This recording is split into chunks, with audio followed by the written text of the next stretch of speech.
দেখো বন্ধুরা, তোমাদের তো রোজ রোজ রান্না মাংস দেখাই, আজকে কাঁচা দেখাচ্ছি।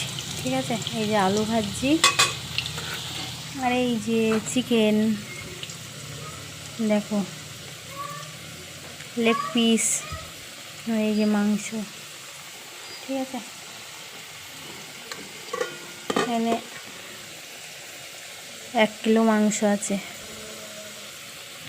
আজকে কাঁচা মাংসই দেখাচ্ছি। আর এই যে মশলা, পেঁয়াজ, টমেটো, এই যে আদা, রসুন আর জিরে।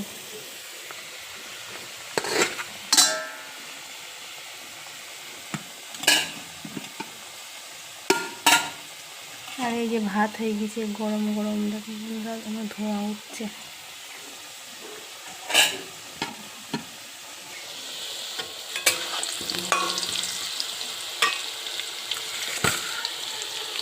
বাই বন্ধুরা,